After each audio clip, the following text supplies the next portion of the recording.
I'm actually quite intrigued because I'm like you. I'm a heavy user of it.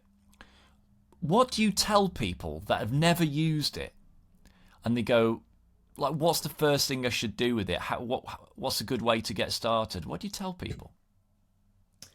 Yeah, I mean, I think really it's in some ways, at a really superficial level, I almost think it's as good a skill as being efficient with Google or another search engine. So Yeah. that primarily what the job of a search engine is to give you an answer. So, I would just encourage people to spend time using ChatGPT. And even if they don't have a particular context in mind, because it's surprising how many different contexts it can be useful for. Um, yeah. So you could almost start by asking it some of those search engine-ish things like, why is the grass green, or why do trees make a new ring every year, or something like that, right? Yeah, you can ask it anything. So I mean, I don't think people are necessarily calling it a search engine per se, but it kind of is a search engine, but it is a bit more on top. So yeah, it could be a typical search query, which provides an answer, or it could be a range of steps, a recipe, how to cook something. I've particularly been, I guess one of the biggest use cases I'm using it for at the moment is, I mean, this is relatively basic in what you can do, but it's just for proofreading my writing and enhancing my writing. So I'm kind of going from maybe 6 or 7 out of 10 copywriter skills to, I would say, more like 9 out of 10, and it's really quick, and it's really easy to use. Yes. Okay. So that's good. It's kind of like a spell checker on steroids because it's not just correcting; it's also doing a bit of improving sentences and things like that, right? Yeah, definitely. Like in the past, I've paid for proofreaders, people to edit my Grammarly. content, or even Oh, people yeah. themselves. Like I do have a Grammarly subscription too, but Mm. if I'm writing a lot of course content, excuse me, there's probably been times where I've been paying maybe between £300 and £1,000 a month just to help someone who proofreads my content and improves it. And Mm. I would say it's at a comparable level. Like I wouldn't say it's necessarily as good as a good copywriter or a good Of course. proofreader. It isn't, but it's instant, and it's there for you. So it's really useful. I think reinterpreting information is a good way to think about a prompt, isn't it? You can feed it kind of lists and tell it to put that into a table with specific columns, right? You can give it, you know, something in the form of an article and say, now turn this into an idea for a Twitter thread or an outline for a video or something like that. So I think that's a good way to get started prompting. Just start giving it lots of content and have it reinterpret that content for you in different ways. Yeah, definitely. So, yeah, I would definitely agree. I think sometimes people worry that, okay, it's going, did Joe just say that it's going to be a copywriter for me now, or a Mm. proofreader, or maybe the next question might be, is it going to write me a blog post? And I think the reality is, like, for me, it's kind of, if I am writing a blog post, it helps me at the beginning and it helps me at the end. So the Yeah. beginning part is it will help me come up with ideas, maybe around the topic and what I'll cover. Maybe it'll come up with ideas for the title tag, the meta description from an SEO perspective. Mm. But really, it's still me. Like I'm still writing as the expert, and I'm not relying on ChatGPT's expertise particularly. But it is what I tend to find is if I am writing like a 1,500 words blog post, by the time I've got to the end and it's proofreading time, like I'm probably a little bit drained, and that's the kind of like heavy work really for someone who doesn't write every day, and ChatGPT just kind of like lifts that for me completely. So so yeah, I think it's pretty good. Now, I think the classic newbie error with prompting is just making their prompts too short and too general. Generic prompts tends to result in generic output, right? So, what De- kind of specifics should people be thinking about adding to things like write me an outline about how to maintain your mountain bike or something, right? You know, what other stuff should we be telling it and feeding it to get richer results out of the other end? yeah, so I would definitely agree. It's that classic saying, the quality of the output is going to be determined by the quality of the input, and essentially that's you. Um, so I think it really sort of depends. Like, one way you can kind of approach it is more scenario based. So, maybe there's a topic that you want to cover and you've done some research, or maybe it's a video, a vlog you want to create. You've done some research on YouTube and you've seen the top ranked videos, the top five, and you might feed that to ChatGPT. Here are the headlines. There is a description. You could feed that. I want to create a similar video, but I want a unique angle. So, review these website titles that are performing well, and come back with five different angles. So then you've got something that's maybe a little bit unique, but also it's basically learning on what's already performing well. That could be one Yes.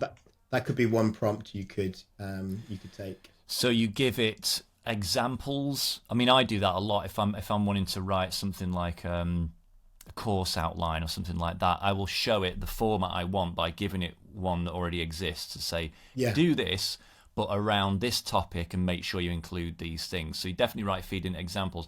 And then, as you said, because now we have plugins and it can read the web, we could say, we could feed it articles, right? Competitive articles that we want to yeah. compete with in search, and say, look at these articles. I want to have a unique angle on this. I don't want to just say the same thing as these articles. So include X, Y, and Z. But you can give it that context, can't you, of other pieces of content out there? Yeah, definitely. And in a similar way to how you described, maybe for a course outline, I was doing an SEO audit recently, and it had six different sections, and I spent the time writing the section in quite a bit of detail for one, and then I provided the outline for the next section and said, based on how I've written this first section, here's the outline of 5 or 6 points. Help me sort of develop that into a couple of hundred words, and it was Yeah. quite useful for that.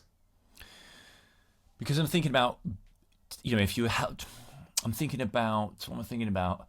If I was telling a beginner how to build a prompt, you need the instruction. So write me an outline for a SEO course, but you also need inputs like examples, like you said. What about things like tone of voice, who the audience is for the content you want it to produce? Is there any other things like that we need to tell it? Yeah, yeah, definitely. So the tone of voice sometimes, if you've left it quite broad, it can vary quite a bit coming back from ChatGPT. So sometimes it might be a bit academic and stuffy, and not really the style I would probably want to go for on a day-to-day basis. So I might just, quite often I'm asking it to write something in plain English, so it's using simple language. Um, Occasionally, if I'm doing a video and it's 10 minutes long, there will be moments where I'll want to add some humor in. So I won't ask, you know, every time, when I'm writing a paragraph or two to add humor, but I'll review my article and what my outline would be, and I'd have an idea of when maybe some humor could be added. And it sounds very contrived asking AI to kind of make me funny or make my videos funny, but you've got to remember this is more about ideas and brainstorming, and sometimes what you'll find is an idea will be presented to you and you've almost generated free. It's got you thinking about doing something in a slightly different way, so you might not end up with any of the ideas that AI has presented, but it has led you to think to a new way. And yeah, I think that's important. And of course, with tone, another thing you could possibly do is, if you've got you follow a blogger and you really like their way of writing, you could copy a blog post, paste it into ChatGPT, and ask to kind of help write in a certain tone or a certain way, or maybe it's even your own blog post that's performed very well, and you want to try and maintain that tone and and to speed things up. It's not to kind of replace you completely, obviously, but I think that's the essence of ChatGPT. Is apart from being helpful, it's very much a time saver, and like I think that's the biggest thing. And my wife works in marketing, and I would probably say without the influence of myself, she probably wouldn't be using ChatGPT right now, but she's using it every day, and her boss would say, you've got someone who's going to start quite soon. They're going to be a junior marketing person. I need you to write me a job description. No, sorry, I need you. What was it? No, I think there was one where she used the prompt to help with the job description, but I think her boss recently said, we need to have some KPIs for your job. Can you come up with some KPIs? And what she did is she just put her job description into ChatGPT and said, look, can you give me, I don't know, 12 KPIs? And, within 10 minutes, she shortlisted it to maybe five, and, she tweaked it a bit and made it her own. But it was a task that she did in 10 minutes rather than what might have taken her an hour. Yeah, yes, that's it. I think the way I'm struggling for the best analogy that to explain it to people who don't use it yet, but the way I explain it to people, it's like having someone sat across the desk from you to bounce things off, to reinterpret things, to go and do a bit of research for you. You're still doing the work, but you've got this co-pilot or assistant, so it's not that you're phoning in your job, you're just kicking back and enjoying a cocktail while your job gets done for you. But it's just this co-pilot, isn't it, that just helps you move things along faster, gives you some ideas. And it is very much that. So, and the way that I like to think about it is there's kind of two ways that ChatGPT can help. Like, it can help very much in the moment in a similar way to how you might Google something. And it can provide you at times a more sophisticated answer. But if you kind of look at it over a week or a month, that's where I think it really is an assistant, because it's saving me times on various different things. Like today, for example, I was coming up with a Notion formula, and I'm kind of like, I don't use Notion formulas every day to have written it fluently, but I knew what I wanted. I popped it into ChatGPT and I got the formula working within a minute. Whereas that might have taken me 10 minutes, 15 minutes to work out myself. And that's where I think, if I didn't have the knowledge to know that that could be done in Notion and to ask the appropriate question in ChatGPT, then it wouldn't be able to help me with that. So it is very dependent on myself. But yeah, I think the co-pilot and assistant analogy is very good. yeah, you're right. It's great for writing any kind of code, isn't it? Like Excel formulas and bits of HTML, whatever, right? So in the webinar that you're doing, have you got some specific tips or techniques or tactics that you kind of show? Yeah, so one of the from an SEO perspective, so that's my bread and butter SEO. One example that I will show, and I'll supply the prompt in the webinar. But essentially, the prompt it's when you're at that stage where you need to write a title tag and you've already done your keyword research. So the prompt assumes that you've decided on, and you can change how you prioritize keywords, but it kind of assumes that you're going for one P1 keyword, two P2s, and several P3 keywords. So primary, secondary, tertiary keywords. And I forget the prompt off the top of my mind, but it would be something like it's reusable. So it would be, write the title tag in this way, where it's readable. It's a readable sentence, and it's compelling, and it prioritizes having the P1 keyword quite close to the beginning. Yeah. The P2 keywords don't have to be in that exact order, but they do need to kind of reinforce what those P2 keywords are about and include it in the title tag. And then for the P3 keywords, we're not too worried about including them in the title tag, but if there are distinctive words that are used in the P3 words but not in the P1 and 2s, then maybe you could add some of that relevancy to the title tag as well. And then at the bottom of it, you basically supply your P1, P2, P3 keywords, and it will write the title tag for you. And from my experience, it's written it in a way that's quite close to how I would have written it myself.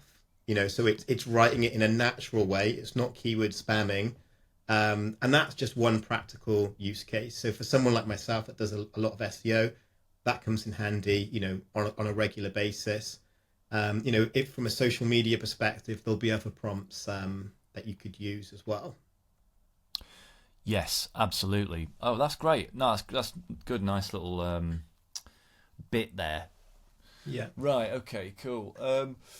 But one other thing, actually, what I will talk about in the webinar as well is just some general tools that you can use that will help with your prompt. So one tool that I use is called Text Expander.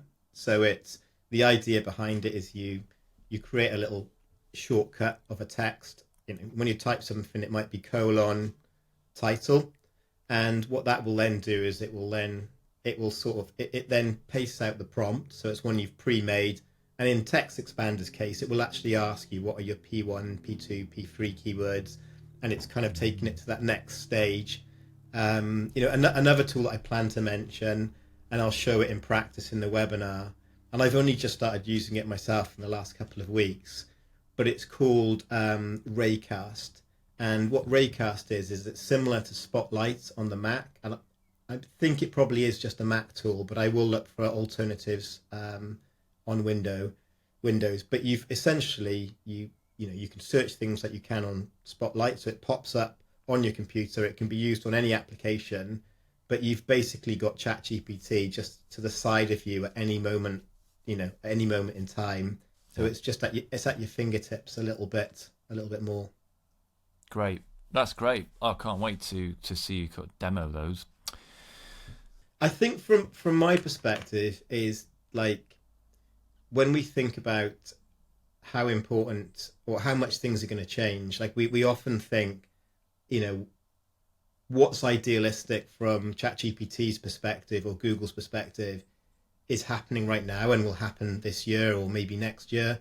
But the reality is, as quickly as this is progressing, I don't think it's going to change quite as much as maybe some people think. There's going to be people who, like, if we think of the word artificial intelligence, do people want artificial intelligence? I think there's going to be a fair percentage of people who are going to want, genuine intelligence or human intelligence. Like I don't think it's just going to click where all of a sudden Google is 100% generative results. I think a certain percentage of people will just scroll down like they do with ads, and that will happen to a certain extent. So I think we need to be prepared for it from a Google perspective, and we need to be aware that there's going to be more generative results.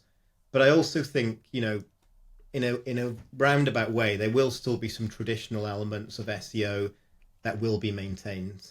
Is AI going to take our jobs? I think, like, the reality is, to a certain extent, I think it will. But I actually do think that the more kind of prepared you are, and the more you are embracing AI, it's actually going to help you rather than hinder you. So in the case of myself, who's compared to someone like DMI, I do produce courses, but in a much smaller scale. Like it already has replaced my use of proofreaders. But if I had a bigger budget, would I have a professional proofreader over AI? I would, and I think that will continue. But I think sometimes the sort of this. I think it's to kind of summarize it. I think ChatGPT is a great leveler. So for someone like myself who has weaknesses, maybe compared to DMI of writing skills, like it by using ChatGPT for proofreading, it has leveled the playing ground a little bit, and for, equally, like my coding skills aren't great, but all of a sudden I've kind of gone from being relatively poor to kind of like mid to intermediate. And I think if you're in that intermediate to advanced stage, then that's kind of, you're more protected from AI. And if you're actually using AI to help you with your job, then this you should be in pretty in a pretty good position. Yes, you're right. All boats rise with the tide, but only so far. And the people who really excel and who've really gone deep on their specialism, Yeah. as you say, are the safest. And that is probably the safest way to protect your career. Yeah, exactly. And I think, yeah, like we are still going to be looking for expertise from humans, you know. And I think if as long as if you've got high levels of expertise, I think you're going to be safe certainly for a pretty long period of time. Tell us what you're going to be covering on the webinar. Yeah, so we're really looking at using ChatGPT um, and what prompts you're going to basically ask ChatGPT. So, you know, again, if we think about your quality of your output from ChatGPT is based on your quality of input. So I'll be doing lots of different scenarios. You know, there'll be plenty of SEO ones. That's my specialty, but I will be using other ones for like email marketing, social media, other digital marketing channels, and I'll just be showing how I approach it, so the types of prompts that I'm asking, and then also follow up prompts as well, because essentially, you know, the chat part is important. So, you know, it doesn't stop from one answer. You know, you can kind of refine your answer and work with it that way. So yeah, it will be really practical. I think if I've started using ChatGPT since the beginning of the year, learned a lot in that way. And I think if I could kind of teach myself in January what I know now, that's kind of what my goal will be for the webinar. So to try and help people save as much time as possible and hopefully improve the quality of the work as well to a certain extent. Sounds great. Can't wait.